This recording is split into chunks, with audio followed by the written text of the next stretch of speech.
dan Pak dalam satu ritme yang harmonis.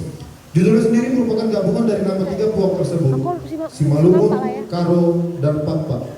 Melalui karya ini, kumpulan primitif percussion ingin menunjukkan bahwa perbedaan tradisi bukanlah jarak, melainkan jembatan yang bisa disatukan lewat bunyi dan rasa. Instrumen yang digunakan mencerminkan akar etnik yang kaya, gendang sisiba, lobat, cilat-cilat, suling bata, gerantuk, serta seluruh instrumen yang sebelumnya dipakai dalam rampak kompak 21. Perpaduan instrumen natural ini membuat karya terasa organik dan natural, seolah bunyinya lahir langsung dari tanah dan hutan tempat ketiga budaya itu berkembang. Karya ini membawa tiga lagu daerah yang disusun ulang dalam karakter khas komunal primitif percussion. Yang pertama Tolu Sahundulan dari Simalungun, yang kedua Biring Manggis dari Karo, dan yang ketiga Ambun Pola Nacung Penggan dari Pakpa.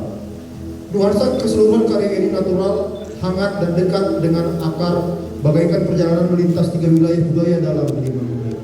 Di tangan komunal primitif percussion, tiga puak ini tidak berdiri sendiri, mereka bersuara bersama.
Dengan satu lagu dari komunitas itu yang berjudul Si Kampa.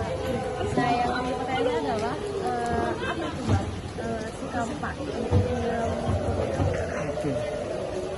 Si Kampa itu sebenarnya itu singkatan dari tiga puak yang ada di Sumatera Utara. Pertama Si-nya itu Simalungun, Kampnya itu Karo, dan Pak-nya itu Pak. Jadi si Kampak itu adalah gabungan 3 repertoar dari 3 puak tersebut, Simalungun, Karo, dan Pakpak. Jadi historinya pertama kali kapan bang diciptakan? Histori terciptanya si Kampak itu aku kalau secara tahunnya ingat, cuman itu ada festival kebudayaan. Jadi festival kebudayaan ini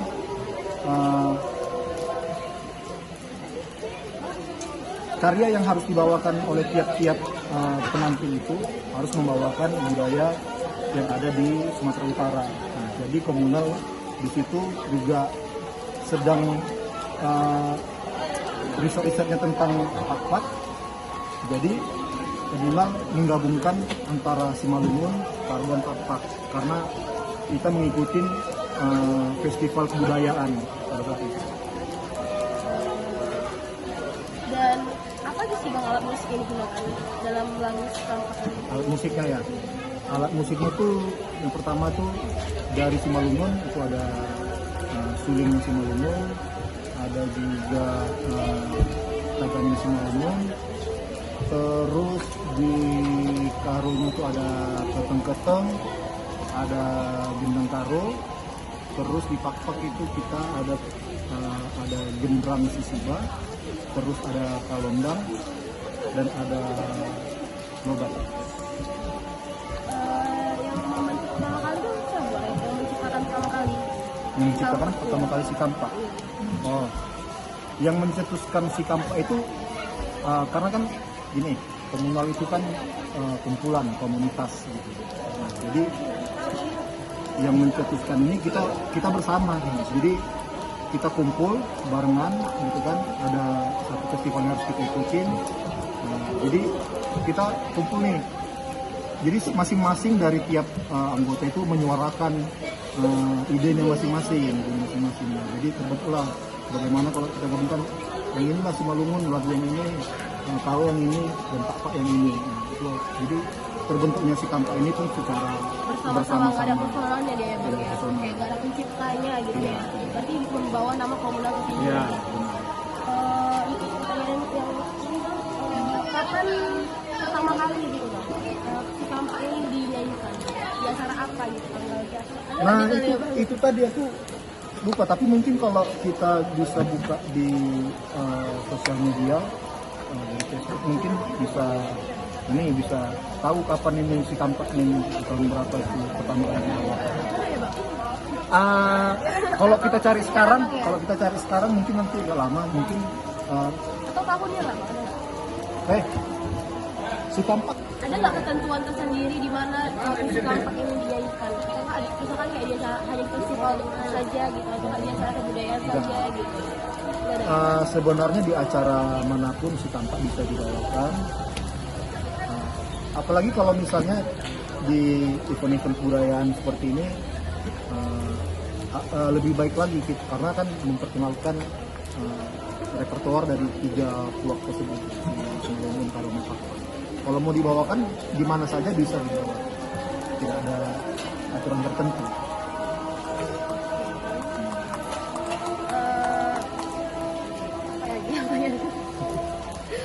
Oke, ini tentang kenapa ya bang? Kenapa itu namanya si Kampak gitu? Kenapa nggak nama yang lain aja gitu?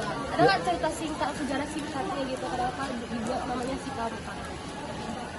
Kenapa namanya si Kampak? Iya. Ya tadi itu saya bilang tadi, bahwasannya si Kampak itu adalah singkatan Simalungun, Karo, dan Pakpak.